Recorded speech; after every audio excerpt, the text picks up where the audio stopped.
To order at 7:33 p.m.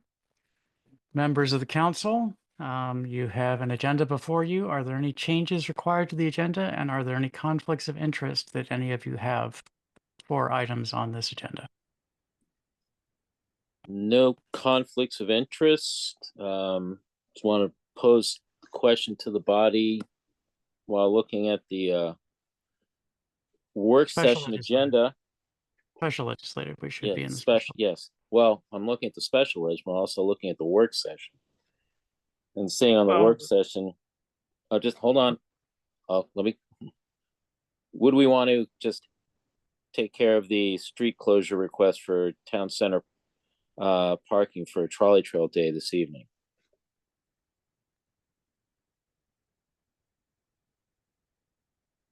I doubt there's going to be a lot of controversy on that, so you could wait until the second. Okay.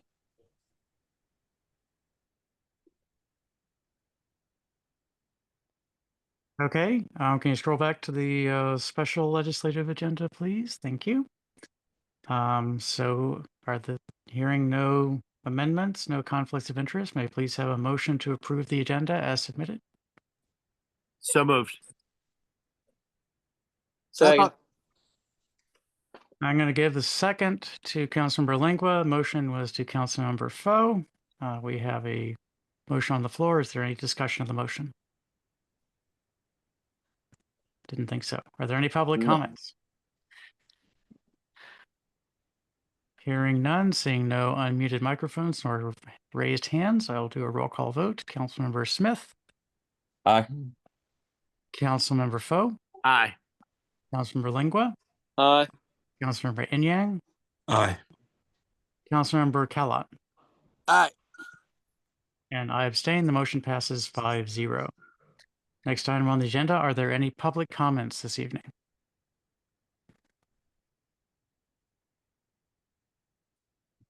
Again, I'm seeing no raised hands, no unmuted microphones. I'm going to take that as a no. That brings us to the single legislative action item, introduction of ordinance 2025-OR-04 regarding amendments to the fiscal year 2025 budget. If we could please have a staff presentation before a motion.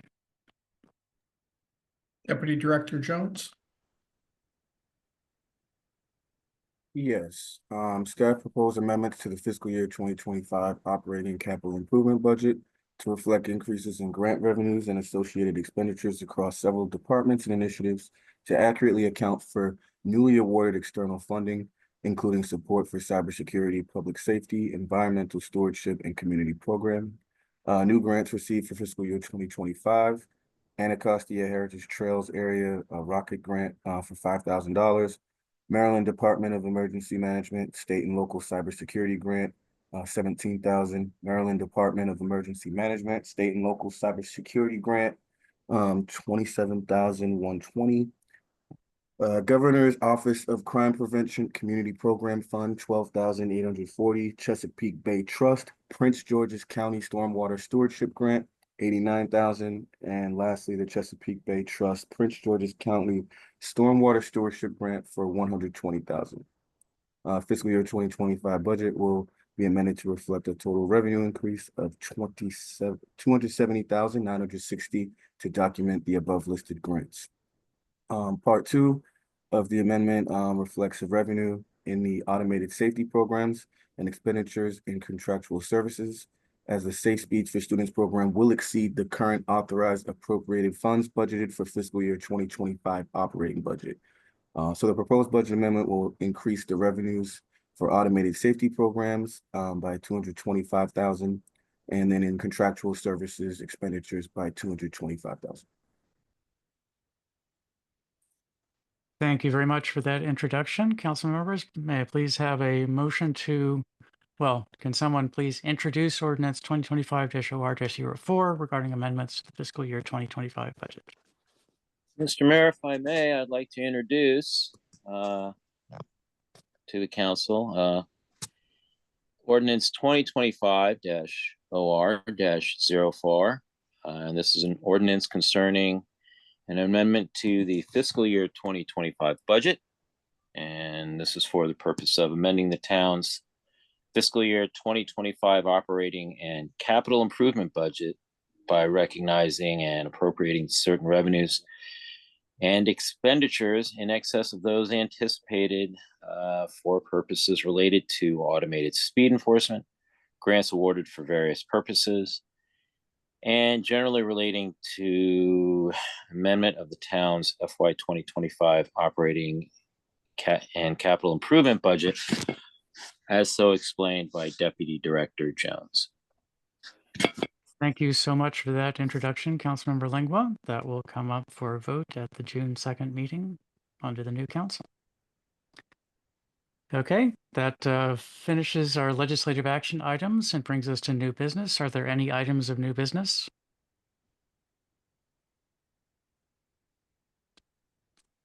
Hearing none, let me close the sub panel there. Are there any items of unfinished business? I see no unmuted microphones, no raised hands. Assume that's none. So may I please have a motion to adjourn? So moved. Second. Motion was by Councilmember Foe, seconded by Councilmember Enyang, I believe. Correct. This motion is neither debated nor discussed. Simply do a roll call vote. Councilmember Smith, Aye. Councilmember Foe, Nay.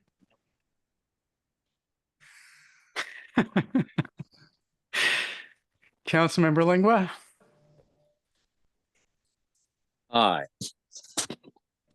Councilmember Enyang, Aye. Councilmember Cameron. Aye. And I abstain. The motion passes 3-2. We are adjourned at 7:40 p.m. That brings us to the work session. The work session is a much less formal meeting. We do still observe Robert's Rules of Order, but we relax a little bit and try to have a meaningful discussion. So call this meeting to order. Amendments to the agenda, conflicts of interest, are there any?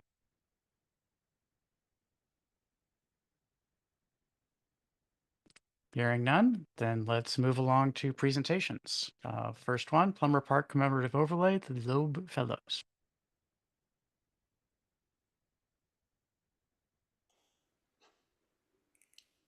Laverne, or Ivy, do you Yeah. want to kick this off? Yes, good evening, Mayor and Council, members of the public. I'm before you to introduce the Loeb Fellows and to introduce the Plummer Park Interpretive Overlay Project. This is an important project, formerly known as the Field of Dreams. The site is being transformed into a space that not only offers natural beauty, but also serves as a place of remembrance and education, honoring the lives and legacy of Adam and Emily Plummer, two remarkable individuals whose stories are integral to our community's history. To bring this vision to life, an interpretive overlay framework has been developed. Design. This framework ensures that the park not only provides a tranquil setting, but also serves as a living memorial telling the story of the Plummer family with integrity, respect, and purpose. This project has been guided by the town with 3 exceptional leaders, Glenn LaRue Smith, Roger Cummings, and Betsy Otto, who have generously volunteered countless hours alongside the Riversdale House Museum staff. Notably, they are all Harvard Graduate School of Design Loeb Fellows. This is a prestigious recognition awarded to leaders who use their talents to address complex challenges and create positive change. Glenn Smith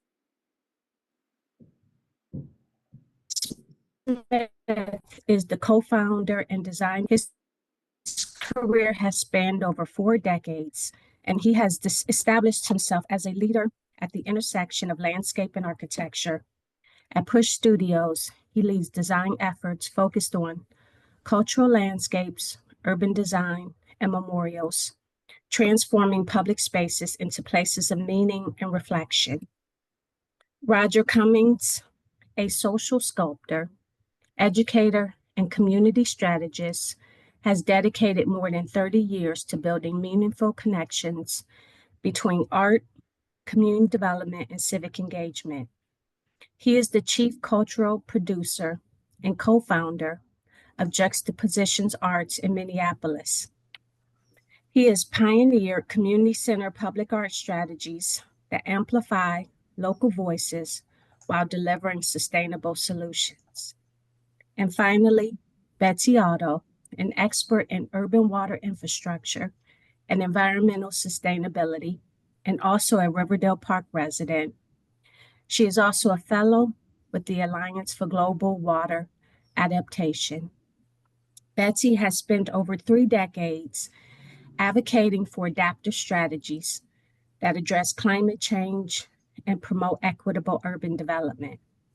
Together, these 3 Loeb Fellows will now provide an overview and update of this meaningful project, sharing the interpretive framework, the design process, and the ongoing efforts to ensure Plummer Park becomes a place of beauty, history, and community pride. Please join me in welcoming Glenn, Roger, and Betsy to provide an update. Thanks, Laverne. I'll take it from here. This is Betsy Otto. I'm a resident of Ward 4 in Riverdale Park. Love this community. I also do some volunteer work at Riversdale House Museum, and have had a lot of fun working on this project with many of you who are online right now, as well as, of course, Glenn and Roger, my Loeb Fellow pals and colleagues. And, you know, we came to you, I can't even remember now, 6 months ago, 9 months ago, to kind of give an update on some ideas that came out of a workshop in April last year, which was held at Riversdale House Museum. And it was really exciting couple of days. And it's been a lot of fun working on sort of what came out of that workshop, which is to focus on providing more of a commemorative, interpretive aspect or element to Adam and Emily Plummer Park. There was real energy around this from the many people that were part of the workshop, which include lots of experts, town residents, town leadership and staff, and many others. And so we've sort of tried to take that forward. And what we wanted to present, and we'll present in a minute, is some of those interpretive design elements. But just by way of just quick background for those that aren't as familiar with the story, and Laverne, are you doing the slides, or Glenn? You want to advance to the next slide? Thanks. Those that don't know, many of you probably do know a lot about Adam and Emily Plummer. Adam was enslaved at Riversdale from the time he was a boy. He was actually the servant of Charles Benedict Calvert. He married a woman who came to visit from another plantation where she was also enslaved to help her ailing aunt, Emily Saunders.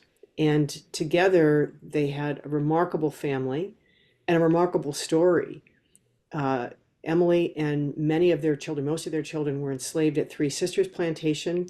And this leads to one of the really interesting elements that we want to bring forward in this design concept, which is that every Saturday night, Adam was allowed to make the 8-mile walk to Three Sisters Plantation to visit his wife and their children, and then had to make the 8-mile walk before sunup and be back on Monday morning. And he did this for many, many years. Their family is an extraordinary story. Part of what is extraordinary about it is that Adam was taught in secret to read and write, and he kept a diary. And my understanding, it's actually at the Smithsonian Anacostia Museum. What remains of the diary, not the entire thing survived, but much of it did. My understanding is it's the only surviving first-person diary account of an enslaved person, which is really extraordinary. And in the 1920s, his daughter wrote a memoir about the family's story. And what's extraordinary about it too is that, you know, how they persevered, the resilience that they had to show. Their family members, children were sold off literally down the river to New Orleans, to other plantations and so on. Aaron Foe knows this story very, very well. Others do too. I could go on and on. But part of what we want to do at the park is bring that story forward and share that history, which many people don't know. There is an exhibit at the Visitor Center at Riversdale, and there's a lot that's been done by Riversdale to bring forward that story. But this park that's now being commemorated, or honoring Adam and Emily, is a perfect opportunity to do that. And it's emblematic of the story of many enslaved people at Riversdale, and we don't know their story as well. In many cases, we don't even know about them because their history wasn't written down or whatever.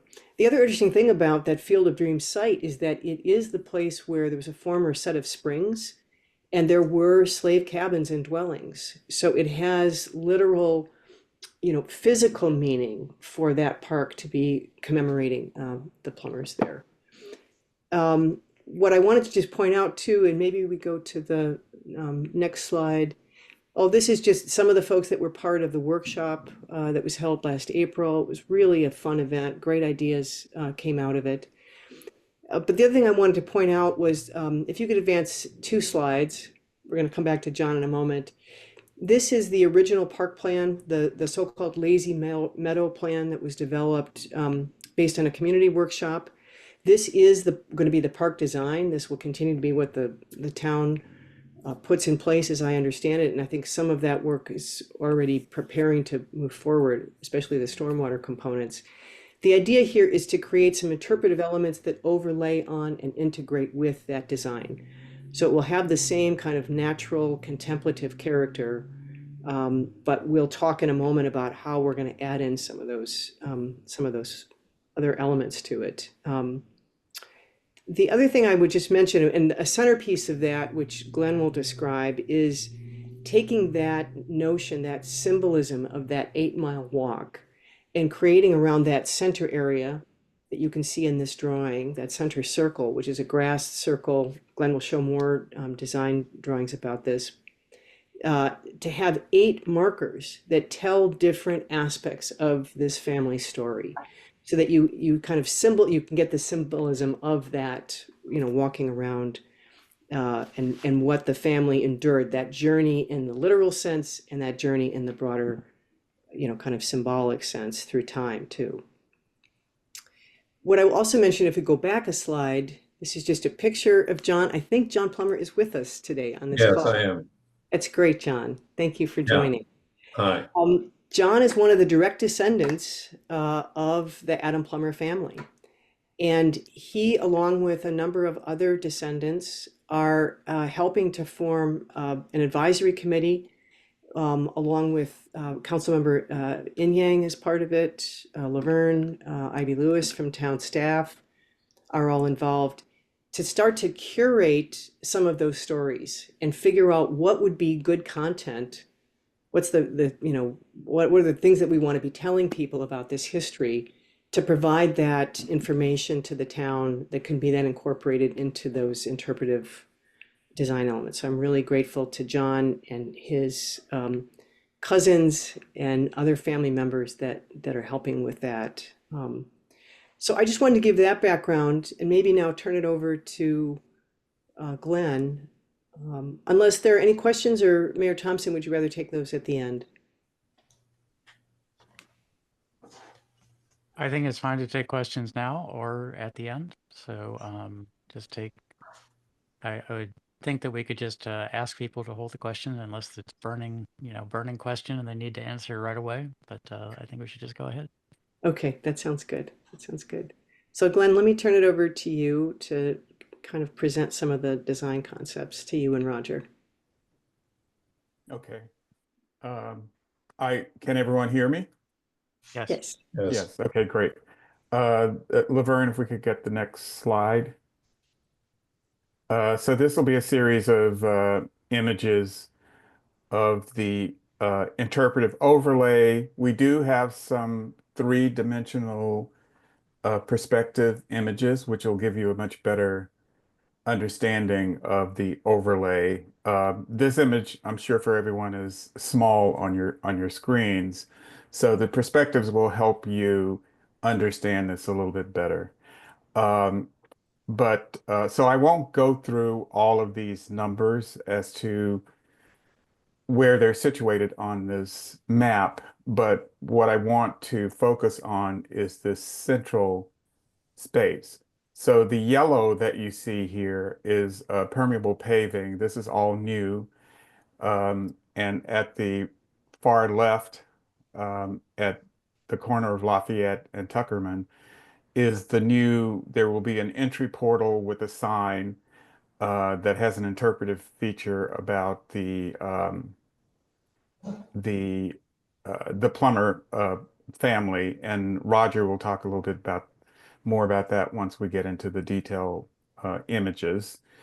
And then the pathway will take you into this central area. So we've focused most of the interpretive area, most of the interpretive features in this central area. The red squares are actually the 8-mile markers, which will be triangular Corten steel markers that will have panels on them with historical information, which will be based on the Descendants Committee findings and information. So the central green area is a new lawn area because everything around it in the light green is, bioretention. And so those aren't areas where people will be able to use very easily. So creating this green area creates a focus area where people can picnic and have a leisure experience. The area it's a bit of a brown color is the play area, which is also which was a part of the original plan. So, and then at the upper right, there's another entry portal. So there are two entry portals. One at I guess that's the northeast, and one down at the southwest. And yeah, and number 9 here is a pergola shade structure because of the western sun. Figured that this would be something nice as a respite for people to sit and contemplate the park. So we've tried everything that we've done here has a very soft landing so that we don't disrupt the original intent of the park as a lazy meadow type of park.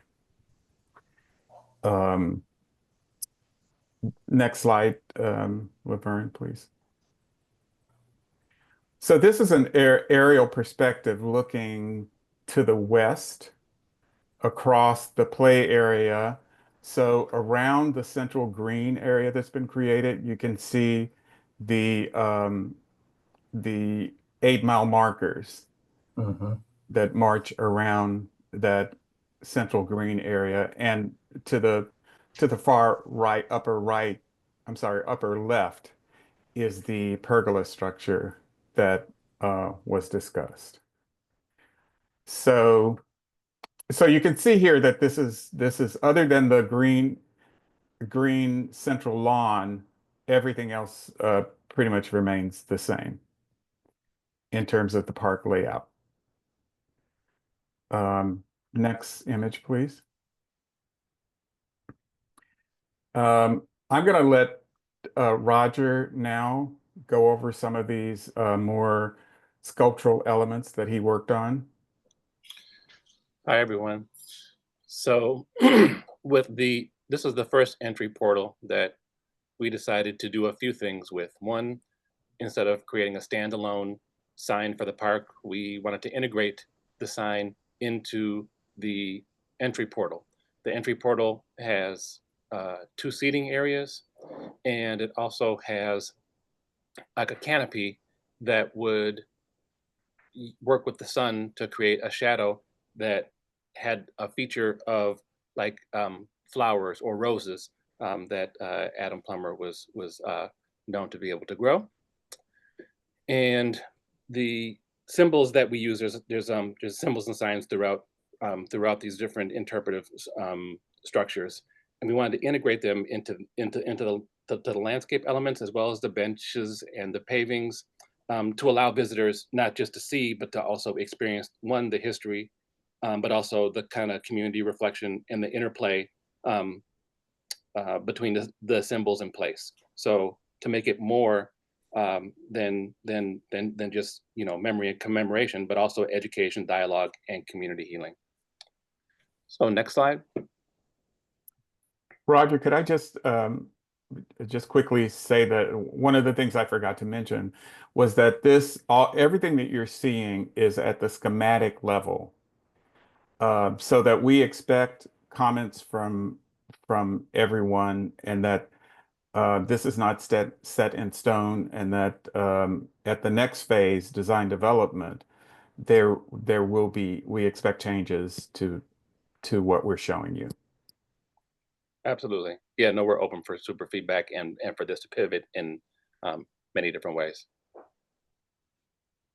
The next slide would be the second entry portal, which is smaller in scale, but still with some of the same elements as the first part. So one's on the first side of the park, and then the other one is significantly smaller on the opposite side. That'll be on the River Tech Court side. Okay, next slide.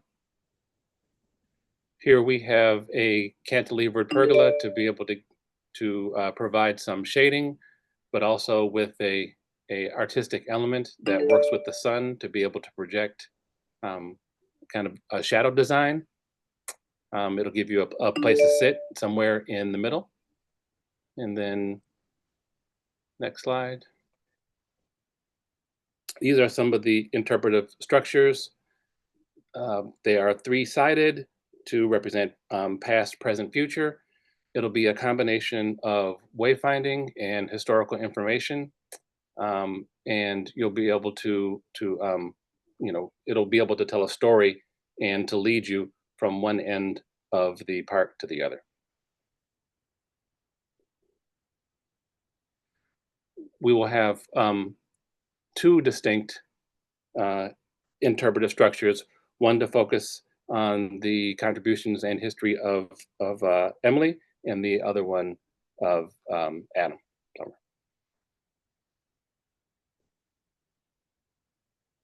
All of them will have connecting benches, so you'll be able to have some information as well as some aesthetic qualities and a place to rest for contemplation.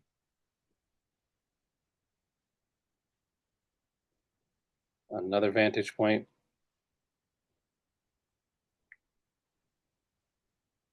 Next slide.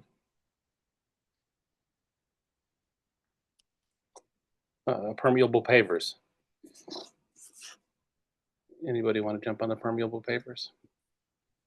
Yeah, this is on the plan that I first talked about with all the numbered images in yellow. This is the idea that we would use permeable pavers, which is consistent with the bioretention areas around the central lawn area.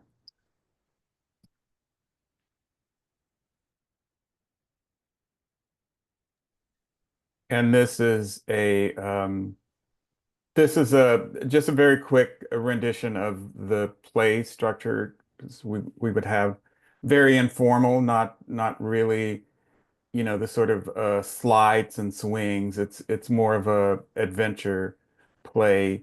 And Betsy, if you could help me, we're using wood because it has something to do with the history of Adam Plummer. And Yeah, later on at his time, Adam Plummer's time at Riversdale, he was allowed to do some work on his own and keep that money, and that included doing some logging and work with wood. So there's a direct connection to Adam Plummer, which is kind of nice. And we would obviously want to interpret that and help people understand that kind of interesting fact. I think the next and last slide. And this is the final perspective sketch, which is looking west from that play area into the central lawn area along Tuckerman.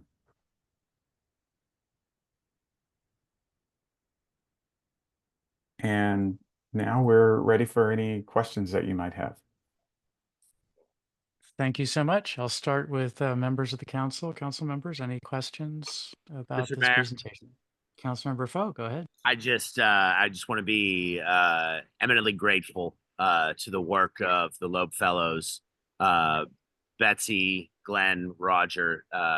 Thank you so much for your time and effort. I know that it's not done, but you have just added grace, dignity, elegance to the project that we're trying to do here, and I am so appreciative of your efforts on behalf of our community. I just want to say thank you. That's it. Thank you.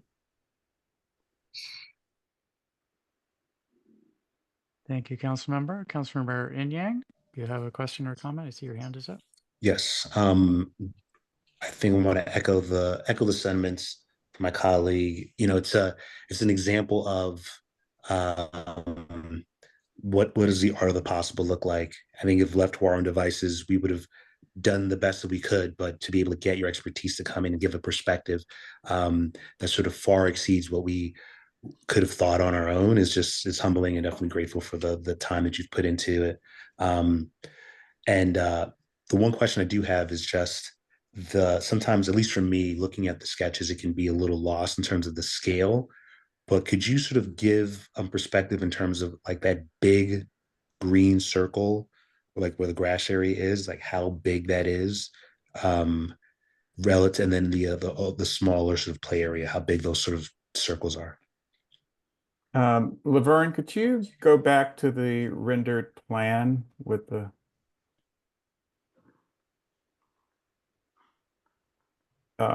one below that one with the, yeah, that one.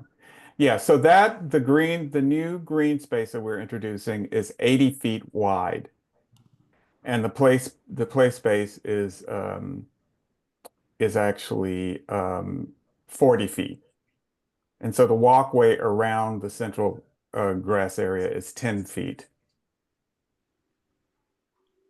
Got it. Thank you.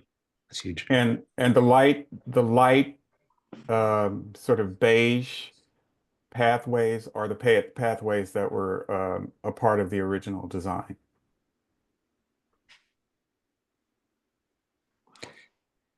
Just the last question, is the idea for those paths to be the permeable pavement, or is that going to be a different material? I think in discussions with Laverne and Ivy, it's a different, I think it's Laverne is Ivy here? Yes. You're muted. There you go. I'm here, Glenn. Yeah, could you address the change in that material because I think it was more of a grasscrete. It was. Yeah. We didn't anticipate, obviously, this interpretive overlay at the time the Lazy Meadow concept was developed. And so as a part of this design, they've added permeable pavement and encouraging walking around the different 8-mile markers. We otherwise have paths permeable with a grid and grass for the rest of the sites where you see the pathways leading from that central circle or circles. If I could add on this too, I think the consensus was that having those permeable pavers created kind of a more formal look and a more commemorative look that was in keeping with the signs. So I think that's a nice element, the walkway that has permeable pavers. That's why those were chosen. Thank you. Are there any additional council questions or comments? Mr. Mayor, if I may. Councilmember Lingua spoke first. I'm going to give him the floor. Councilmember Smith. Go ahead, Councilmember Lingua. Thank you very much, Mr. Mayor. On that question of scale, the mile markers, the triangular mile markers, what are the dimensions on those? They are, oh, let me try and remember. There've been so many variations of this. They are, I think to be quite honest, on these images, they're a little bit tall. They appear taller than they really would be. They would be more like 5 feet tall. But they could change in height based on further discussion. And the footprint of the triangle is about 3 feet. Okay, so essentially what you're envisioning is a marker that's 5 feet tall with a footprint that's 3 feet.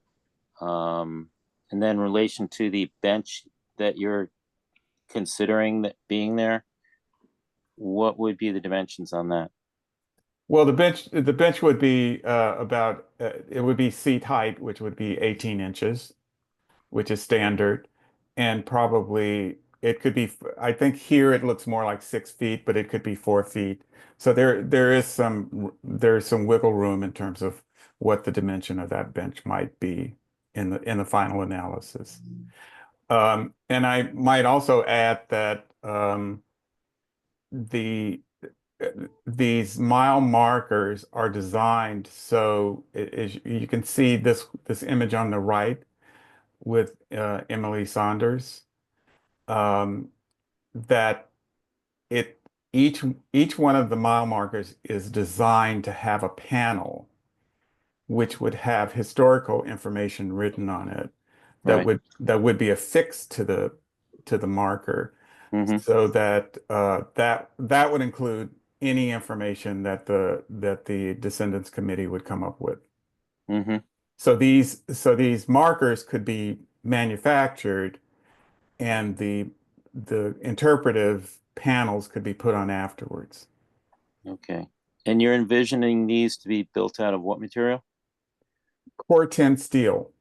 Corten steel. Okay. The benches would also be Corten steel, but we had some discussions about the discomfort in sitting on a material like that. So the tops would be either a composite wood, probably a composite wood material like Trek. Okay. My one last question, again, regarding scale. The archways that you have for the entry points into the park, what are the dimensions on those? Laverne, could we go, I think, down a couple of slides? Yeah. Maybe one of the three-dimensional image, which is, I think, after this one. Yeah. Roger, maybe you can you address that in terms of the height? Sure. So the height at the very top before the sign starts would be approximately 10 feet. So it would be, we try to make it so that nobody can just jump and hang on there. And so with the letters being about another maybe 16 inches or so, it'll bring it to about a little under 12 feet at the top of the letter.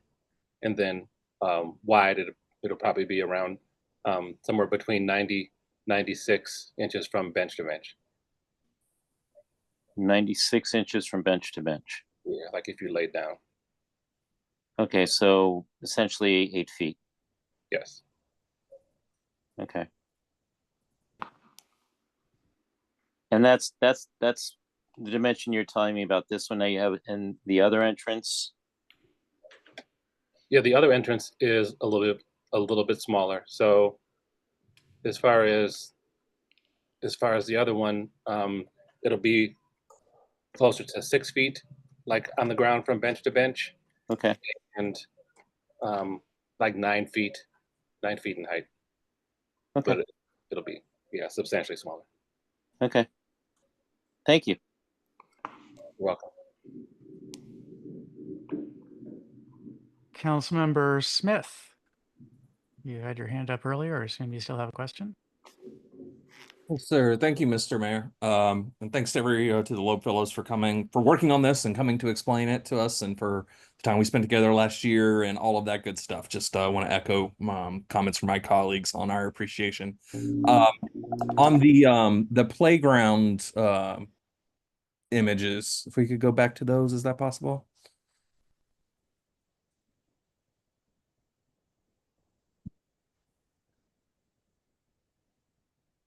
Thank you.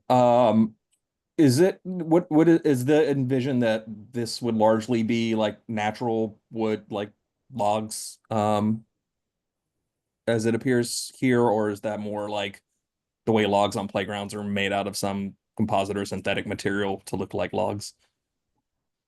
No, the thought that the image on the right is actually a playground manufacturer, and these are actually timber pieces. The one on the right, so that would the thought was that the image on the right would be the major play apparatus within that Okay.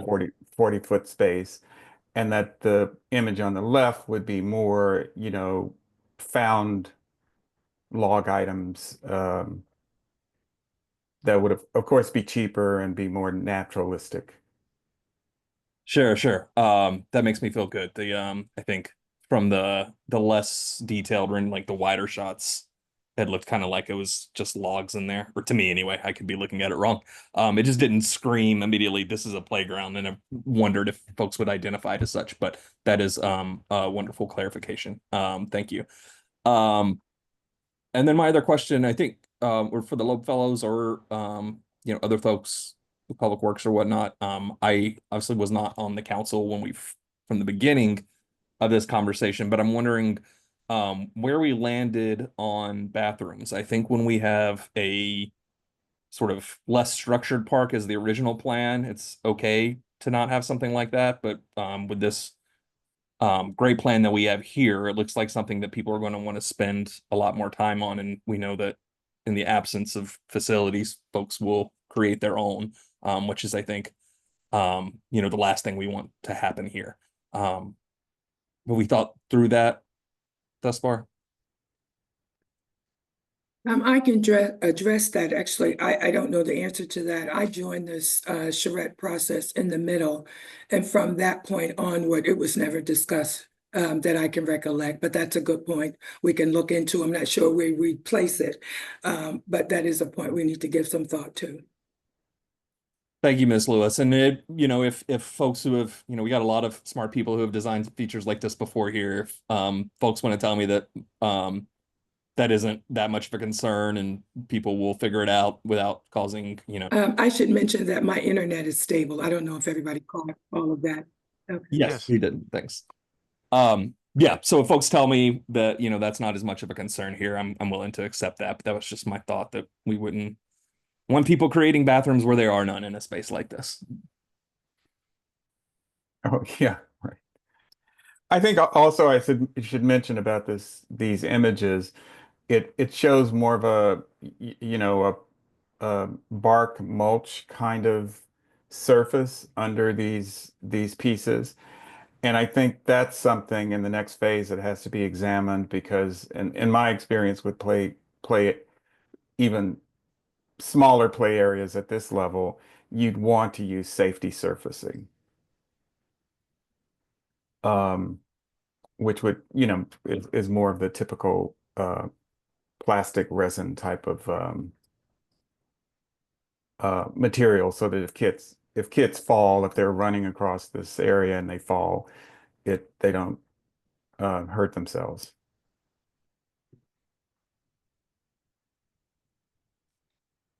Okay, any additional council questions before I open it up to members of the public? I'm going to open it up to transitional council member elect Catherine Worsnop. Do you have any questions or comments? I do not have any questions, but thank you for sharing. I really appreciate all of your work, and I am looking forward to learning more. So thank you. Okay, Then I'll open it to any members of the public who wish to ask questions or provide comments.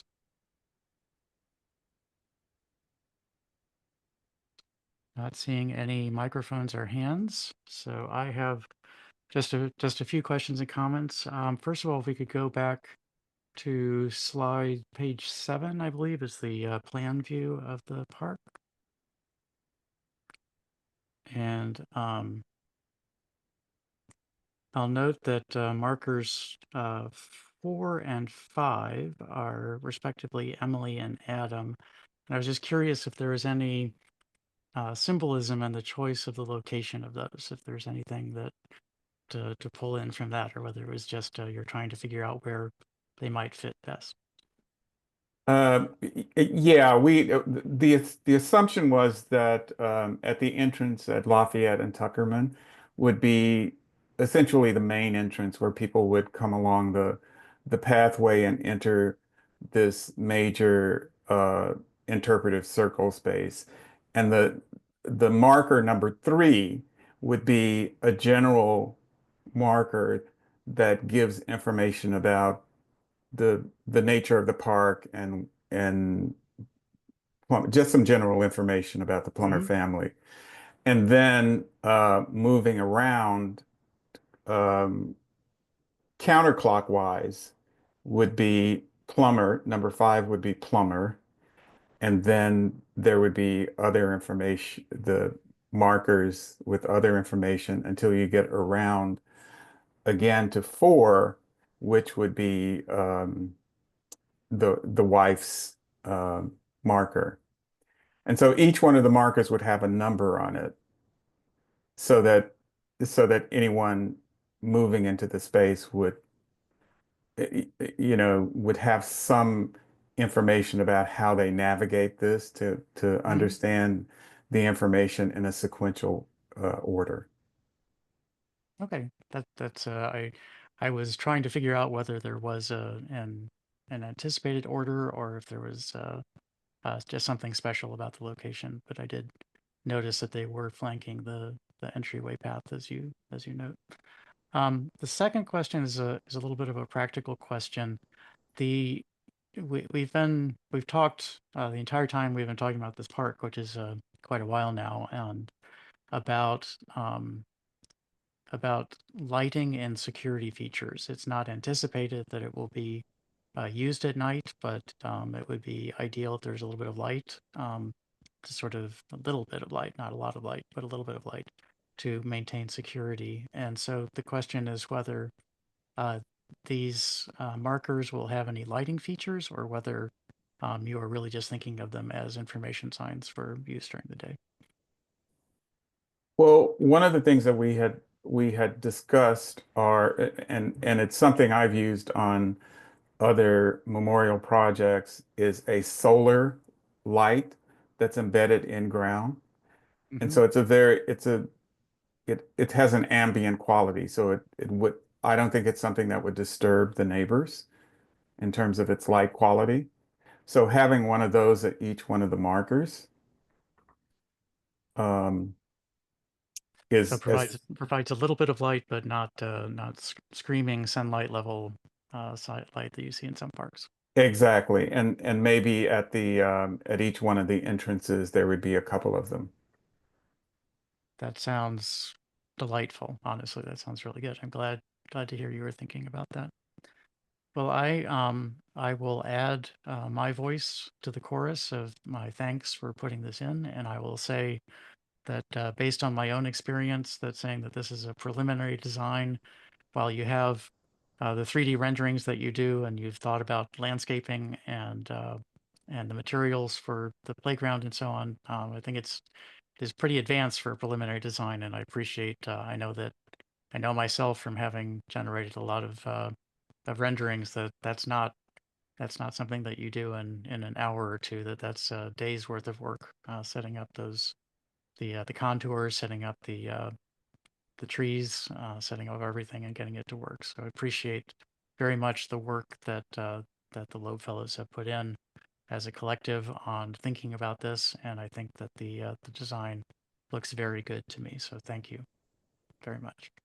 Oh, thank you very much. And I have to give my business partner, Vincent Hesfalt Camacho, credit for doing the three-dimensional images. I suspect you have better tools than I do, but still, I know it's not not a trivial activity to do that. Yeah, I'm better at PowerPoint than any of that sort of thing. So Very good, very good.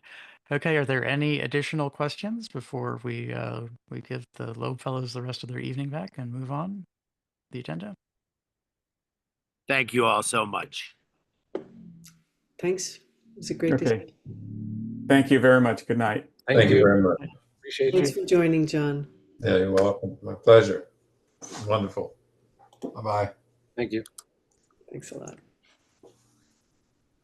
Okay, that brings us to the second presentation of the meeting, which is the Lafayette Streetlight Project. Thank you and good evening, everyone. We appreciate the opportunity to present the lighting project for the Lafayette Avenue and 47th Avenue Streetlight CIP project. Here to present the plan is Murat Janidi. He's a traffic engineer and advanced mobility leader with Mead and Hunt. He's standing in for Nick Tack, who prepared the lighting design and is not available to attend the meeting this evening. We held a virtual community meeting last Tuesday. Unfortunately, there was only one attendee at the meeting, and I received no contacts or otherwise from any of the 33 households who should have received a notice about the meeting. We did, however, have a very robust discussion with the resident attendee and were able certainly to address her concerns and then to sort of take some of her ideas back and look at, in terms of light spillover and those kinds of things, how that might be addressed. I'll reach out to residents who live along the street with information about the project as it moves forward. Once the design is finalized, staff would solicit bids to install the streetlights. And with that, I'd like to turn it over to Mr. Janidi for the presentation. Thank you. Good evening. I'm Murat Janidi. I'm with Mead and Hunt. I will be the engineer on record on this, and Nick is my engineer who has produced this for me. So there's two different types of lights that we had deployed on here. So you have the 47th Street Avenue, where we had deployed the Acorns, and then Lafayette Avenue, where we did the Cobra heads. The Cobra heads will be mounted on the utility poles, existing utility poles. And we just because there isn't any pedestrian facilities like sidewalks along Lafayette Avenue, we just went with the Cobra heads, and then there's also existing utility poles out there, so it just made sense to go that route. Excuse me, Murat, if yeah. I could just make one clarification. I think it's reversed. Okay, sorry. On Lafayette, we actually will have town-owned lights, and then on 47th, we'll utilize Pepco poles to add additional lighting. In fact, the lighting is already there on Pepco poles, but it's high-pressure sodium, and we'll want to do LED. Okay, thank you. Thank you. I mixed them up. Sure, no problem. So as Ivy had corrected me, that's what we decided to go with. And along Lafayette Avenue, the Acorns that are for the house, since there's pedestrian facilities there, the reason we deployed the Acorns is because it's a pedestrian scale, and it's, to me, or best practice pedestrian scale, I usually like to stop at around 16 feet height as a mounting height, only because anything more than that, it just seems like it's a roadway light rather. And with the 16-foot mounting height and the Acorns, you're able to get enough light not only to illuminate the roadway, but also the sidewalks. And as Ivy had mentioned at the public meeting, there was concerns about spillover of light along on the homes. One of the things we could deploy is house side shields for those acorns. And the way the house size shields work with LEDs is it almost looks like a little cheese grater that they just pop on the LED. And so you wouldn't even notice it because it would be inside the globe. So there would be nothing aesthetic that would be shown that you could see. And that would not dim, but like that would like, I guess, shoot down light or reduce it from projecting more towards the houses. And the Cobra heads would be the utility owned ones. And they would be, as you can see, they would be pointing, you can see where they're pointing to. And other than that, it's a pretty simple design, and we met the targeted criteria for both roadways and sidewalk facilities. I know one of the concerns was there's not enough light there now, and this will absolutely provide enough light, and it would be since they're LEDs, it would I guess like one of the Ivy, correct me if I'm wrong, but there was a consideration to put up cameras.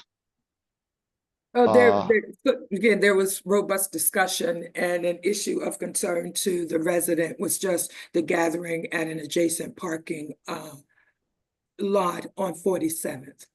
And the Okay. activity that she witnesses there, unrelated to the streetlight project specifically, but it did come up in that meeting. Okay. Just because now that you would have continuous lighting and it's LED, it's a lot more, it assists it makes it easier for cameras to see better at night because of the LED light. Other than that, I don't really, it's a very simple design, so I think I explained it. I don't want to, there's not much more to explain. So I guess I'll just take questions. Okay. Thank you very much. If I might ask just one clarifying question before Yeah. I open it up to the rest of the council. The acorn lights that you discussed are the same as the lights we currently have, decorative lights we have in the historic core. Is that correct? Well, actually, Yes. Mayor, if I could Oh. address that question, I did put that question in the chat for Marat, because that's what we intend to do, is to install town-owned lights on Lafayette Avenue. And I they'll be think the the same, plan has 13 lights.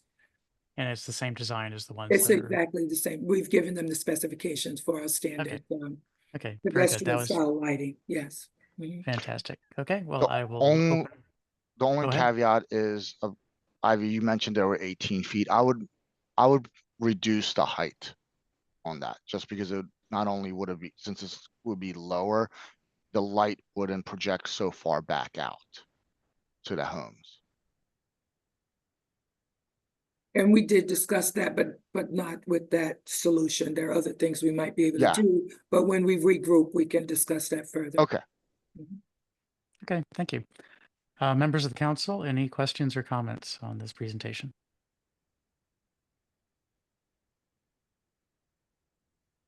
Awfully quiet. Oh, Mr. Mayor. Councilmember Lingua. Councilmember Lingua, go ahead. Sir, I was wondering if you had any place where you could let us share with us where we could see an illustration of the acorn design light that you were talking about. Ivy, do you have one? I will quickly try to find the specifications for that. I'll need a moment. Okay. Well, I mean, it doesn't have to be now, but if that's something that we could get a link to later, that would be fine. But I can say they're exactly the lights that we have in the town center, along Queensberry and along Riverdale Road. Those are the specifications, or our standard style pedestrian lighting. Okay. Mhm. Any additional questions from the council? Comments? Any questions or comments from members of the public?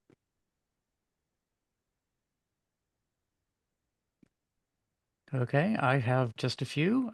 So These lights, I presume, are going to be installed on the strip between the sidewalk and the road. Oh, this I'm talking about along Lafayette. Are those going to be installed in the grass strip or edge of the sidewalk? Exactly where are they going to be installed?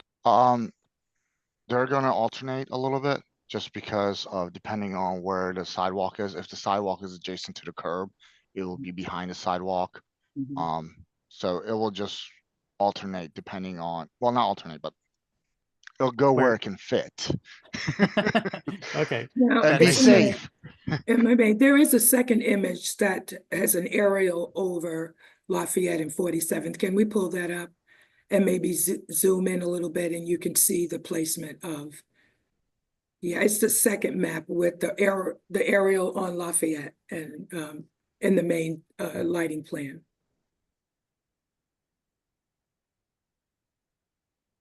Is it possible for me to share my screen or no? Madam Clerk. I did send her that map, so she may be able to do it on your behalf. Okay.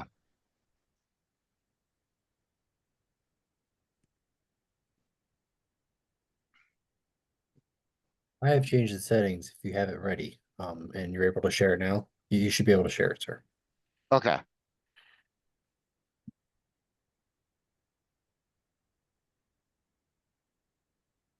Can you see?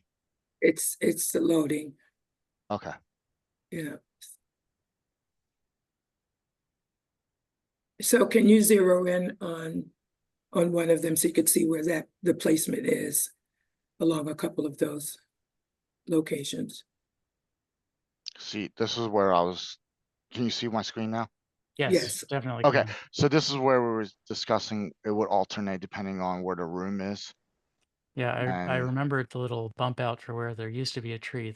I call those tree ghosts in the Mhm. sidewalk, and so that makes sense to put a light there. Mhm.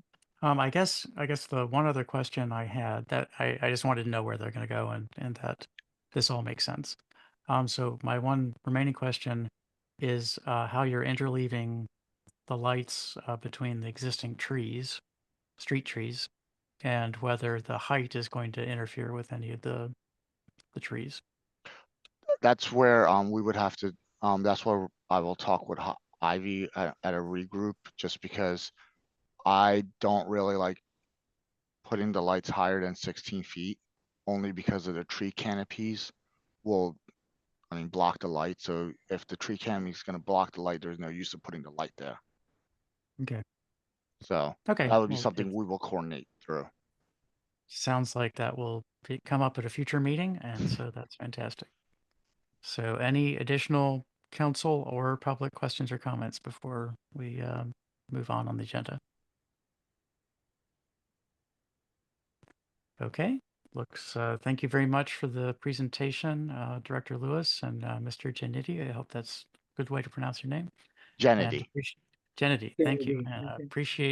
appreciate your work going into this and figuring out exactly where to sneak in the lights around the sidewalks and the trees and so on. Much appreciated. Thank you. Likewise. Thank you, Murad. Thank you. Okay, that brings us on the agenda to the mayor's report. I'll have a very short mayor's report this evening. This is my first yes. time at a council meet, so am I okay to drop off now, or? Yes, definitely. Okay, thank you. Sure. So so it's that time of year, and so I'll just mention to everyone I got my first mosquito bites of the season yesterday. And so I encourage everyone to pay attention to the puddles of water in their yard and emptying them out, and in spreading some of the Bacillus thuringiensis BT natural insect control pellets or pucks in places where you can't reliably clear the water out, and that will help out with the mosquito population. And the only other thing I'll say is that in my farewell report last week, I discussed the impact on my family of being mayor, and I thought that I got a little bit diverted from what I intended to say. And I just wanted to say that I want to give a very special thanks to First Lady Sarah Wayland, without whom I could not have been able to do this job for even 1 year, if not not even 8 years. And know it or not, you have read her words in my mayor's report. She's generally the last one who has a hack at it, and she is the one with whom I have necessary and important discussions. And so, thank you, Sarah. Sarah and I celebrated our 39th wedding anniversary over the weekend, and it's been a wild ride and a really good one, and I'm looking forward to many more years with her. So with that, I will conclude my mayor's report. Thank you. And that brings us to the town manager's report. Mr. Town Manager. Good evening, Mr. Mayor and members of the council and the community. A few things to note. Reminder, there is a community meeting tomorrow evening at 7 p.m. It is an in-person meeting at Riverdale Elementary School, and it's regarding the town center trail and parking lot redesign, as well as the redesign of Natoli and Lafayette. The staff have also coordinated to have a meeting for the business owners in the town center, a separate meeting for the businesses to be able to voice their thoughts. And they're welcome tomorrow night, but then we're going to have a second meeting just for them. And that will be a virtual meeting, I believe. Is that correct, Director Barnes? And that is scheduled now for June 5th at 9 a.m., considering that most of the business in the area are open in the evening hours. We wanted to make sure that we get as many business folks as possible to attend. And if they still have ideas and they're not able to attend, then they should reach out to town staff. As well as Mr. Tissue, the project coordinator, and town staff will be at Trolley Trail Day on June 14th to collect any additional community input. So we'll have a table set up. And it's good to note that the outreach on the 15th of the month at last week's farmers market went well, and we collected a significant amount of input. So the town's Board of Elections will meet on May 21st at 7 p.m. That's a virtual meeting. And the Board of Elections is seeking any input on the town election process. The meeting's open to the community and input is welcome. Memorial Day is coming up on May 26th. Both Town Hall and DPW operations will be closed. There will be no trash, yard waste, or recycling collection. There will be on Memorial Day a wreath laying, and that would be at the Veterans Monument at 11 a.m. On June 2nd is the legislative meeting. It's the swearing in of the mayor and council, and that's at 7:30 in front of Town Hall. As was done in previous years, until we get fully into Town Hall, there would be a brief recess until 8:30, and then we would reconvene via Zoom as a virtual meeting. Action will be needed that night to declare a vacancy in Ward 5 and to establish the date, time, and location and manner of a special election. Additionally, that night, and this is something that's evolving, and we discussed it on the staff level several times, but we will be seeking authorization for the purchase of a used vehicle. And typically we purchase new vehicles, and we have an opportunity to acquire a used bucket truck. So when we talk about streetlights, town-owned streetlights, even decorating the streetlights, trimming trees, we need a bucket truck. And our truck is old and has been breaking down, and Most recently, it was recommended that we spend $13,000 in repairs.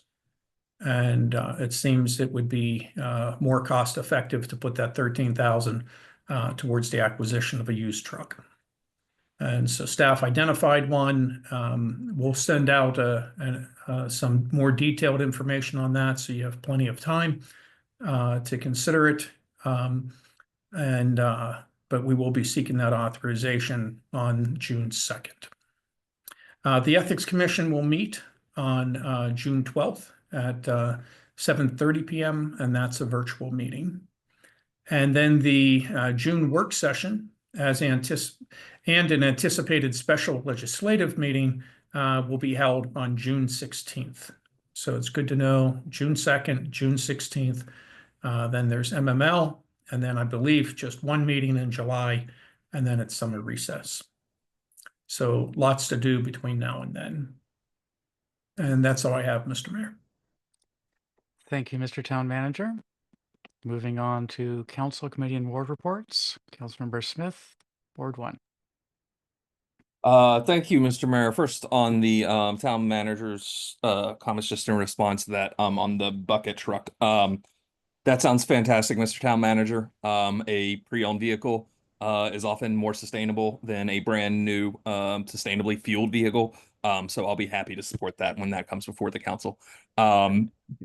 And then, yeah, I had the opportunity to be out at the farmer's market. I meant to just stop and say hello to Miss Barnes and other town staff there briefly while I was at the farmer's market for their, their pop-up there with the town center redesign project. Ended up staying for a good long time and talking to residents who is very interesting. A lot of the times I've tried to hand out things or give information at town center, a lot of folks are reluctant to, just talk to the random guy trying to hand things out. And it seemed like there was a lot of that as people initially walked by. But when someone on staff said, would you like to see what we're doing with town center? People immediately brightened up and came over and got really involved and looking at the renderings and giving notes and, generally providing feedback. I think the work that's been done so far and that will be done by staff on this is really fantastic. And it's going to make, a jewel of our community even more welcoming and inviting and most importantly, safe.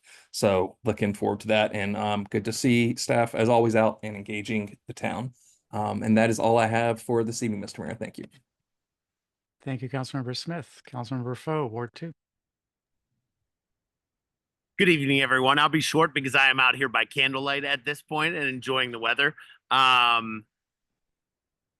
too have heard a lot of feedback already from the town center project, and it's really incredible to see people engaged at this level. I am really encouraged by the information. I am really encouraged by the drawings that we've already seen. With that, I hope that everybody's doing well, and I will yield my time.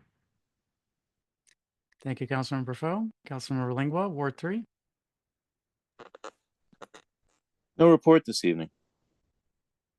Thank you, Councilmember. Councilmember Enyang, Ward 4. We'll be brief.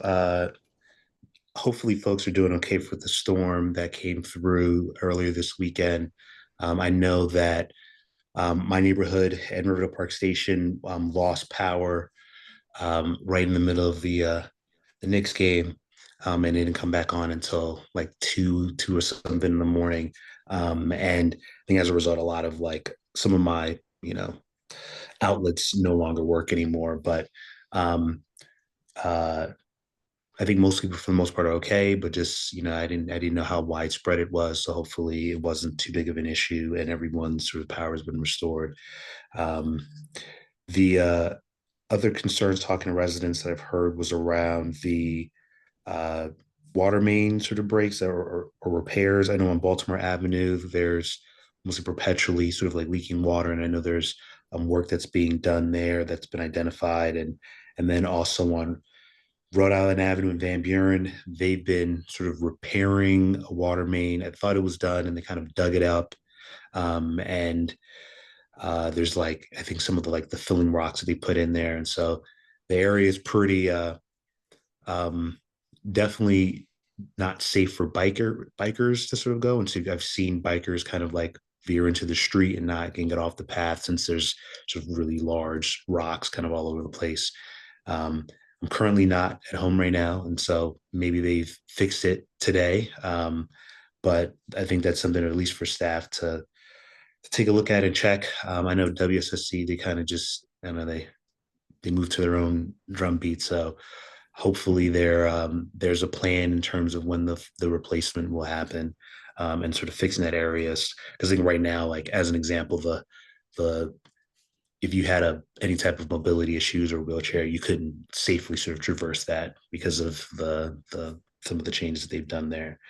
And then lastly, had some conversations around the stop sign cameras and the sort of the initial trial, and I think there's I think in addition to the awareness campaign of just what does it mean to stop, and that I'm sure will come with any type of rollout.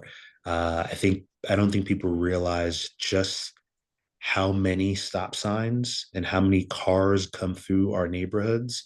We talk about traffic studies, and when new development happens of just like, 60 more units is going to add so many cars. I don't think there's like an understanding of just how many cars currently right now cut through our communities. And so I think we could use this I think there's an opportunity to educate the public on just the scale that we're talking about and how important this is, sort of put it in some context. Because 8 to 10 days worth of data, those numbers were frightening. And as we just approved to increase funds for the speed camera revenue coming in higher than sort of we anticipated, I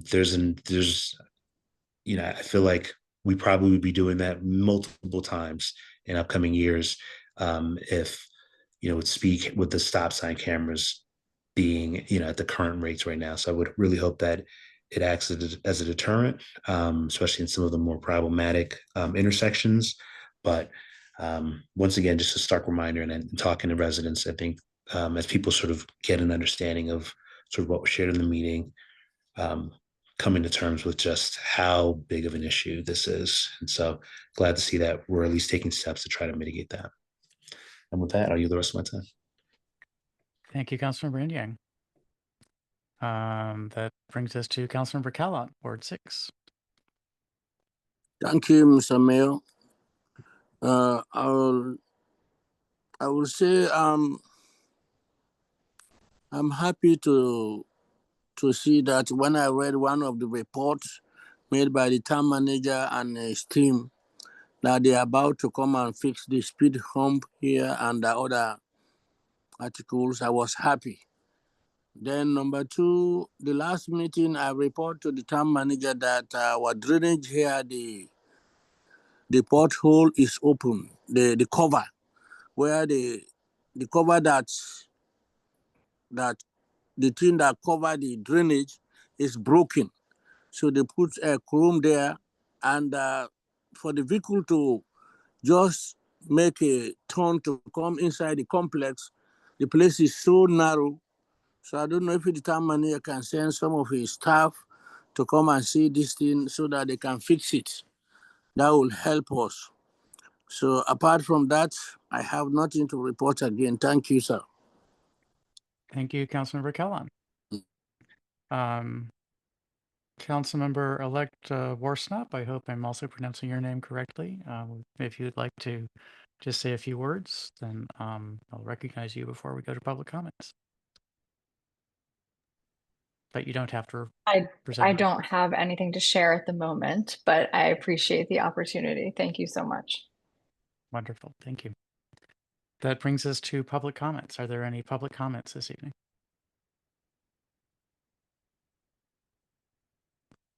Seeing none, let's move on to work session discussion items. First item on the agenda there is the fiscal year 2025 revenue update. May I please have that update? Mr. Jones. Thank you. Good evening, Mayor and Council, members of the public. Tonight's revenue update covers 5 major revenue categories. uh, fiscal year 2025, the beginning of the fiscal year, up to May 16th. And then it compares the 3 fiscal years that preceded. So the first category is local taxes, which includes real estate, personal property, local and operating. The total for fiscal year 2025 at this point is $7,825,981. The next major category is licenses and permits. Total there is $202,623. The next major category is the administrative fees, which total $3,702. Next, we have the fines and forfeitures. We have a total of $54,037. And the last category is the community safety programs, which includes Safe Speed for Students, which is our speed camera revenue. And that total is $1,762,840. And this gives us a total of $9,849,000. If we look at the previous years, we have outperformed the previous fiscal years. With last year, we had a total of $9,510,000. Currently, the total percentage of revenue is 98% of the budget. So overall, the town is in strong financial position with the expectation that all of the budgeted revenue will be fully received by the end of the fiscal year. Additionally, there is some potential for a positive revenue net expenditure total, which further enhances the town's financial outlook. So yeah, that concludes the revenue reports. And if there are any questions, I'd be happy to answer. Thank you, Deputy Director Jones. Council members, any questions? Any questions from members of the public? Councilmember Lingua, did you have a question? Not so much a question, Mr. Mayor, but an observation. The amount there, the Safe Speeds for Students number is just eye-popping, and it begs the question, what are we doing wrong? I mean, these cameras are supposed to be breaking the numbers, deterring speeding, but it doesn't seem that it is. So I mean, this is just an open question to the whole body here. I mean, it seems that it's somewhat being a deterrent, but it's not really altering behavior.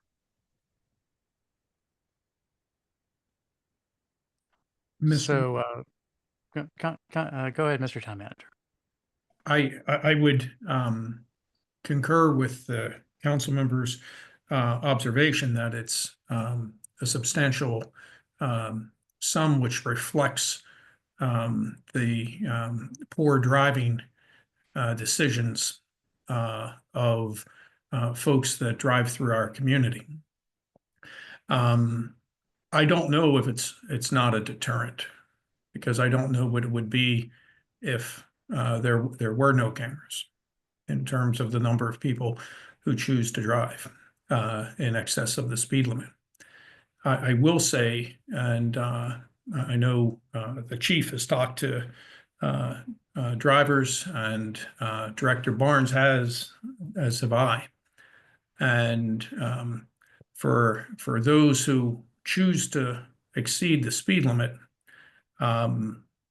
there's for many, there's an attitude of, well, this is just how I'm going to drive.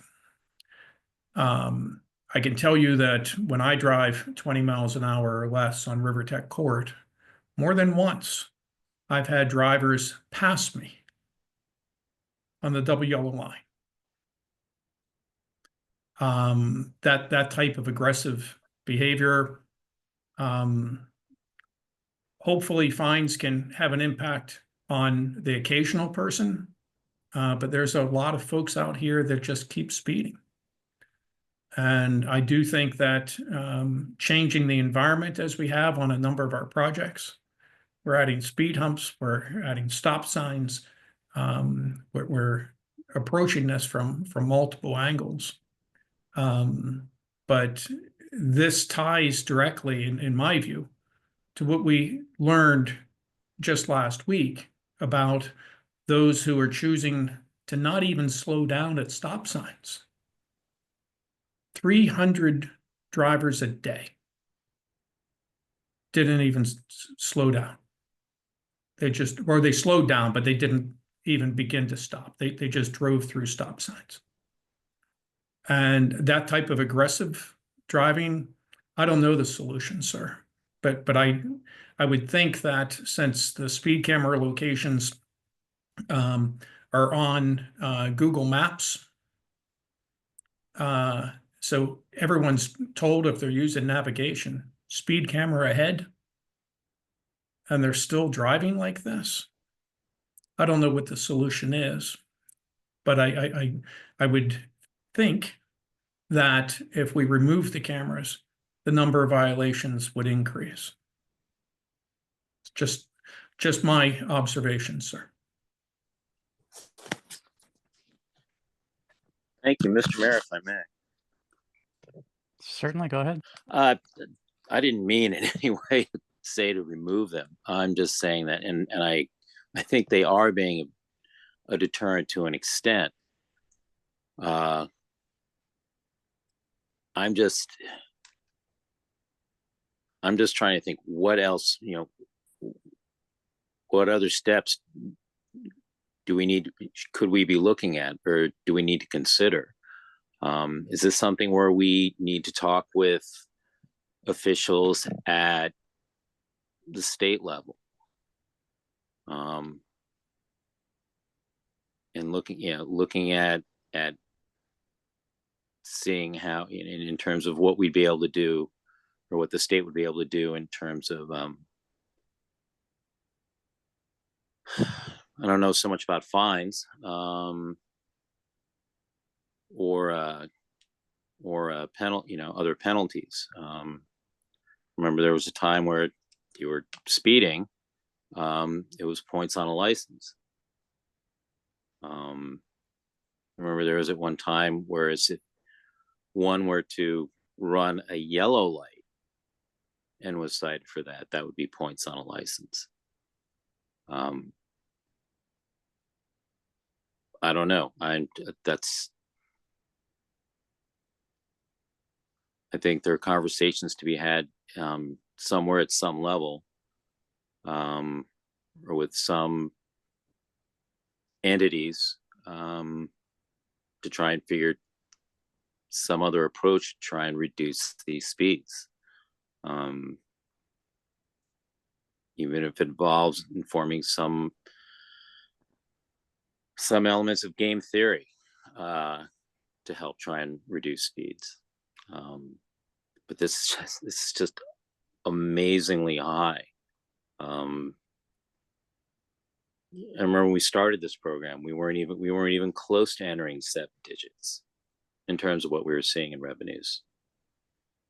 And now we're on our way to almost $2 million. It's astounding. I'll leave it at that. Councilmember, if the council is okay with me making a few comments here, I would note the trajectory of the previous fiscal years. If you look at the bottom line starting on the right-hand side, then let me count correctly, 3 years ago, it was about what it is right now. And we saw a slowly dropping trajectory. So last year was only 1.4 versus almost 1.75 right now. And this year was the year that we extended to 24-hour operation. And so that's part of the reason that number went up, is now we are ticketing people who are speeding in the middle of the night. And I will just say that I see people slow down on Rivertech Court before the speed cameras come in, and I see them. Some of them speed up, perhaps not as much. Some of them keep their speed low, and that keeps it down. And someone very smart made a comment to me after the bike lanes went in on Rivertech Court, and said this is not so much as bike lanes as a traffic control, a traffic slowing system that provides bike lanes as a benefit. And I think that the speed cameras are not something that's going to stop speeding so much, but it's going to make the people who want to speed decide to go through, get to where they're going some other way than going through our town over the long run. And I think that that's worth it. And so I think the program is working. We saw that drop of, certainly 20 or 25% from 3 years ago to last year. And we just need to continue working on it. But I agree that it may be worthwhile to have continued discussions with the state about other options that we have. And with that, unless there are additional comments, I will move on to the road improvement projects discussion item. Good evening again. We're not asking for any formal council action this evening. Instead, I'd like to provide an update on the list of FY 2025 road improvement projects. I do anticipate returning to the council in June to seek authorization for the town manager to sign a task order contract with one of our on-call construction companies to build the improvements. As a reminder, at the October 28th, 2024 council work session, staff presented a list of road projects compiled by the project engineer. The list was compiled from field surveys by the engineer and from input from the Walk Bike Drive Safety Committee and town safety emails. There were 9 projects on the list presented to the council at that time. They included road resurfacing on 48th and 49th Avenues north of Queensbury, crosswalks in multiple locations, curb ramps also in multiple locations, speed humps on 54th Avenue between Riverdale Road and Jefferson, road markings and sidewalk repair, and a sidewalk extension project. A 10th project was actually added at that meeting to include those speed humps on 54th Avenue between Riverdale Road and Jefferson. At the legislative session on November 4th, the council authorized a task order contract with Benoni to design the improvements. Those improvements are now completed, and we're ready to solicit cost proposals from our on-call construction companies. 2 of road striping projects were added to the list while the design process was underway, and an existing project on the list was revised. 2 more locations were added to the list for striping site triangles at intersections, one at eastbound Woodbury at Rhode Island Avenue, and then Queensbury Road at both East and West Bill Circles, and the circle and the proposed on-street pathway on 51st Avenue, starting at the walkway to the Boys and Girls Club, has changed. Instead of putting the walkway in the street, there's adequate public right-of-way to put the sidewalk behind the curve. And so it will extend from the walkway to the Boys and Girls Club where the sidewalk terminates north to Tuckerman Street. The full list of projects is in your packet. And with that, I'll take questions. Thank you. Thank you, Director Lewis. Council members, are there questions or comments on this item?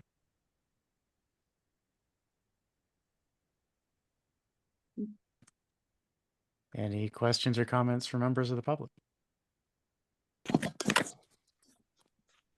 Councilor Malingua. Go ahead. Just a quick appreciation on getting these projects done.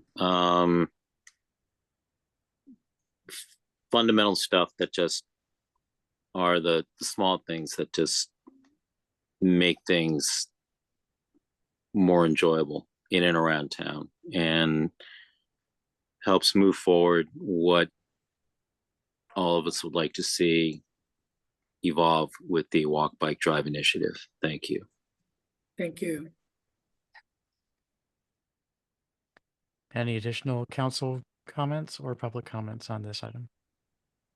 Yes, Councilmember Mr. Mayor, Councilmember Kellogg, go ahead. I have seen all the drafts they made. I'm so happy 54th Avenue is among. So I would say thanks to them very much. But I think who let them try to come and fix it because it's causing problem right now. That's very serious. Thank you. Thank you. Thank you, Councilmember. Any additional comments?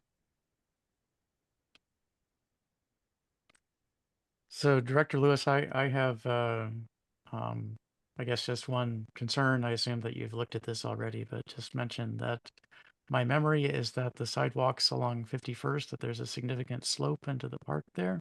And I just hope that the engineers have looked at that and are taking that into consideration. Yes, they are. Thank you for mentioning that. They are, because it is pretty significant. Mhm. Yeah, that was my memory. I didn't get a chance to go and drive and look at it again before the meeting tonight, but I remembered that. Okay.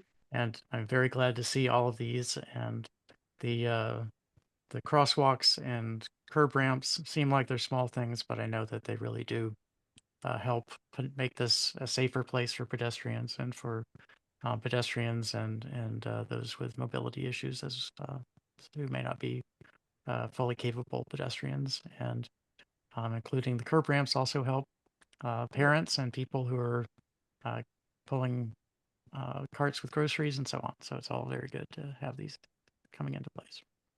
If I may, I'll bring your attention to the fact that out of the full list of projects, we only have 2 road resurfacings because we have done a lot of that work over the last 2 cycles. Mhm. That's great news. So we can focus on pedestrian and bicycle improvements this time around. Okay, let's move on the agenda to discussion item 3, street closure request, Town Center parking lot from 12 a.m. to 5 p.m. on Saturday, June 14th. Director Barnes.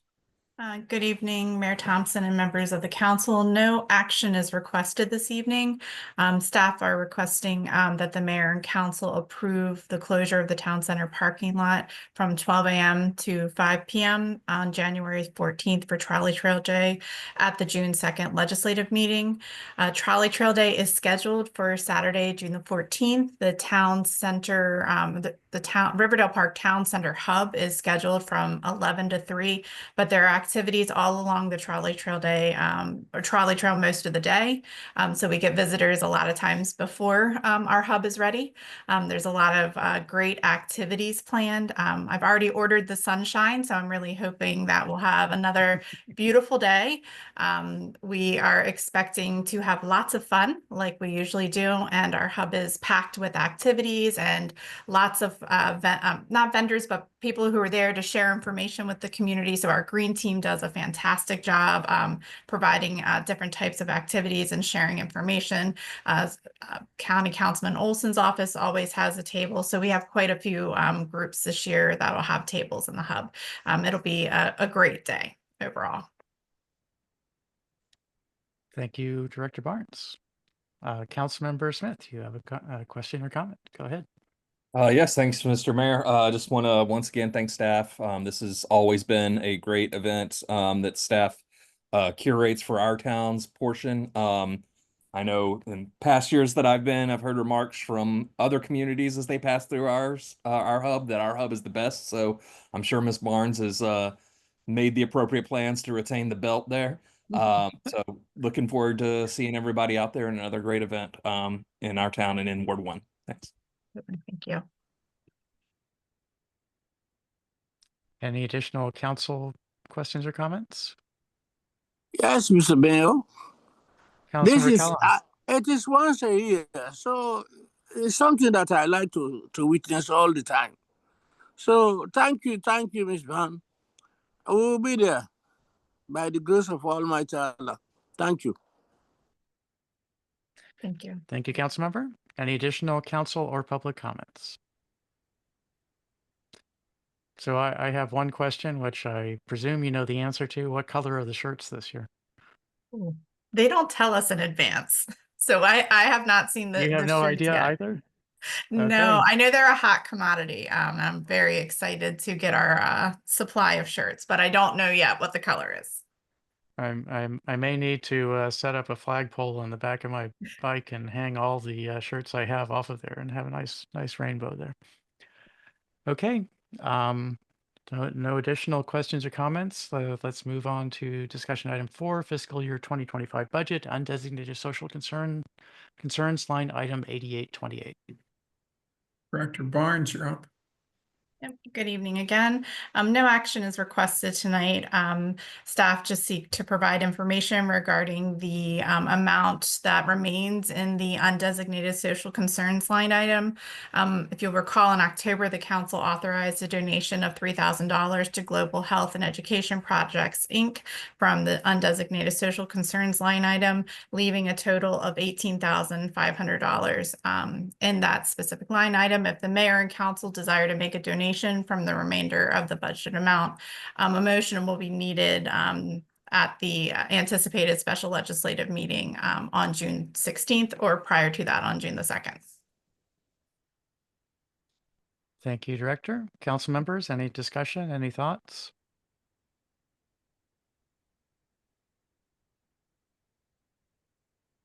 Any public comments? Mr. Mayor. Councilor Enyang, go ahead. Has anyone approached the town in terms of like needs or asks? I wonder if there's, we may, I think as a council may need to think about better ways to make this sort of known. I believe the idea behind it was funds available in case something happens. But if this is like a great resources that's too well of a known, too good of a secret that it ends up being that no one comes, then would love to think about maybe there's opportunities to sort of better ask or put a notice out. But just curious if anyone has sort of come to the town or asking for any help about any particular thing. I'm not aware of any requests that haven't already come to the council. And typically they do come in and would come across my desk. So I'm not certain of any specific needs. I know they're out there, but I haven't received any requests in recent history. Thank you. Councilmember Smith? Thank you, Mr. Mayor. I'm just wondering, I don't think I currently have a contact at CASA at the moment, but if there's someone we could reach out to there or a similar organization that we could find out if there's anything we can do for our residents, just sort of as a informational or clinic sort of thing on immigration enforcement rights could be an option. Or also if there are any sort of relief organizations doing work for out of work former federal employees, that could be another thing to look into.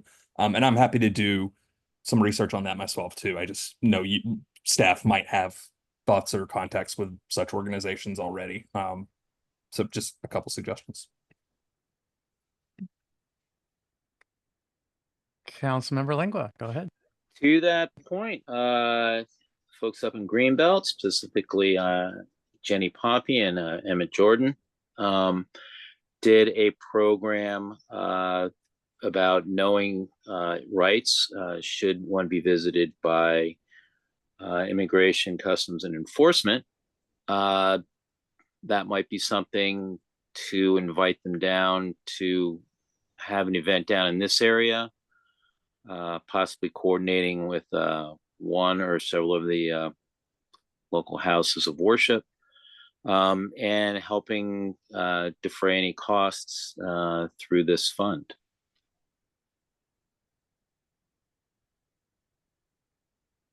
Do you want to reach out to them, Councilmember Lingua? I'd be happy to. Okay, fantastic. Thank you, Councilmember. You're quite welcome. I'll let you know. Any additional council discussion of this discussion item? Are there any public comments? One suggestion I might add, Councilmember Smith, is if there are any local nonprofits that may have lost federal funding in the current environment, then that's another. So just keep your eyes open for that sort of thing.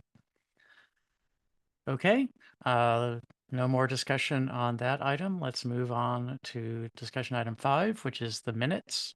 I scanned them a little bit better than usual this time, since it's my last meeting, and everything looked good. I appreciate the summary of my mayor's report. Whoever on the staff made that summary did a good job of condensing it down to a few sentences, and it's all good. So I recommend to the council that you also review it carefully, because this is your last chance to edit history a little bit before it becomes final. And so take a careful look at them. Councilmember Lingua.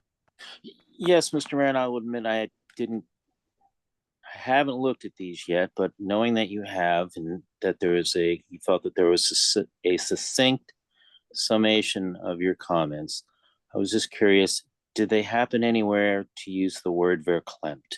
That's all I was wondering. They did not. You could suggest an addition to the minutes when they come before you for approval. I think I'll leave that to lore. Okay, very good. The tape will or the video recording will be retained. Suffice for those who wish to see the gory details. Okay. Cheers. Let's move on to unfinished business. Item number 1, fiscal year 2025 budget, community grants, line item 8701, fire department. Mr. Mayor, this is just back on the agenda to give the council an opportunity to move towards consensus. And again, I have not released the grant to the Riverdale Volunteer Fire Company. I'm asking for direction either in support of of my decision not to release that without direction from the council, or as an option to perhaps distribute the money differently. So just back here for the council to work towards consensus, and I will need direction no later than the June 16th special legislative session. Thank you, Mr. Town Manager. Council, any discussion?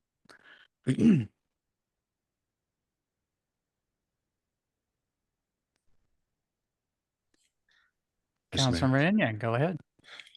Yes, I think we've kind of had a lot of good discussion on what the funds could be used, and I know we've heard from a few residents who volunteer in some capacity for the volunteer company, but we have not heard from their leadership formally. I'm a proponent, I speak for myself in terms of for this fiscal year to sort of distribute the funds to the organizations that have sort of supplied us with service for the sort of the first 3, I think top 3, whatever. I think there's a drop off in terms of when it gets a little messy. So if it's the top 3 or 4, whatever town staff feels appropriate, I'd be in favor of that. And then if we want to have a more nuanced conversation about for fiscal year 26 in terms of what the funds could be used for, if we want to change it from sort of services rendered to one step towards recruitment or some of the other sort of opportunities, I think that could be a richer conversation along with what a plan could be. And I personally feel like trying to bring that into the 11th hour seems a little rushed. And so something about, distributing the funds to the organizations that have provided services seems like a clean thing for this fiscal year. And so that we don't rush a more nuanced conversation if we're thinking about sort of tying funds towards future plans with stipulations. Thank you. Thank you, Councilmember. Any additional council discussion? Mr. Mayor, Councilmember Foe, go ahead. I just want to concur with the council member from Ward 4. The absence of any participation in these dialogues by their leadership it doesn't resonate with me in any way, shape, or form. I like the approach of having a more nuanced dialogue of what we would like to see moving forward, and I think that is the way to go about that. Thank you. Thank you, Councilmember. Any additional discussion? Mayor. Councilmember Smith, go ahead. Would similarly concur with my colleagues on the council, and would just say that, you know, I really do sincerely hope for next year's budget that we have a request from the Riverdale Park Fire Department, noting that how our funds will be well spent for a functional and responsive fire department. Just hope that they can, I think it's, as I've stated before, a great civic institution to have. And if we can get them back to a place where they're operating, you know, from our perspective, satisfactory enough to give this grant, I would love to see that in the future. Thank you. Thank you. Additional comments? Councilmember Mr. Lingua, I Mayor. see you. Mr. Mayor, Councilmember Kellogg, go ahead. You're recognized. I think I'm with my colleagues. That's very important. I have nothing to say about that, but I'm with them. Whatever happen, I'm happy to be with them. Thank you. Okay, thank you. Councilmember Lingua, your microphone is open. Did you want to say something?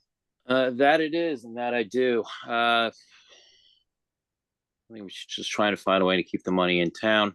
You know, these houses also get support from the county, which is our tax dollar, helping out these stations in an indirect way. And this was money that essentially we decided, as in addition to what we pay to county, and then county gives to them, that we want to be able to give to this house for its operation. I understand that, you know, they haven't been on runs, and I agree about the elite leadership, you know, being absent, and that we do have a number of conversations ahead.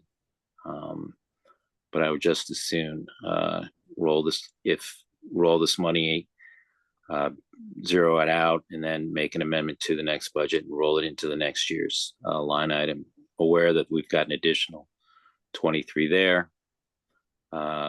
But then we could open up to how it is we can also use this money to help have a more operational and functioning firehouse in town.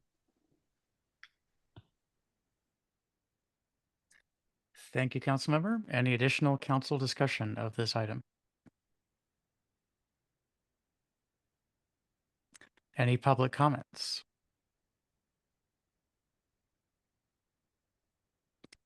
Okay. Mr. let's Mayor. move along.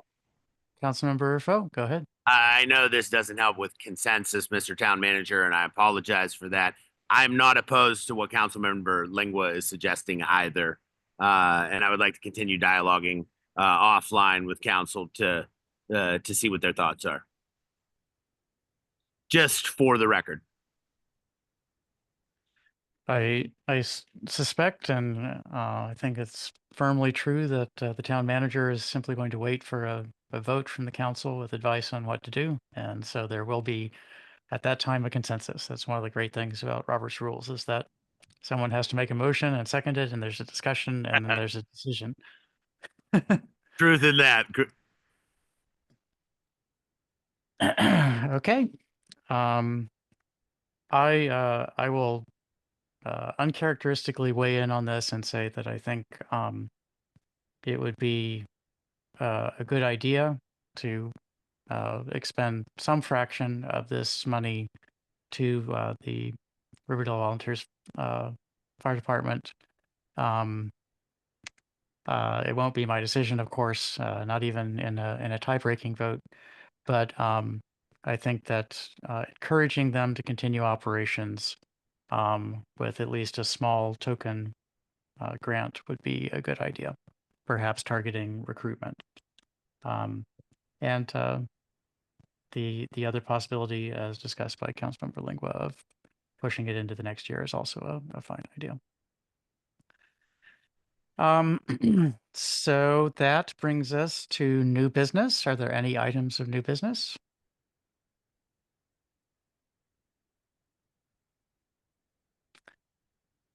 If there are none, then we are done with the meeting and we are adjourned at 9:28 p.m. Good night, everyone. Thank you so much, Mr. Mayor. Good night, Mr. Mayor. Thank you. Thank you, Good the town night. manager. Thank For you, all the Mr. meetings Good night, now. all. All of you, thank you. Take care.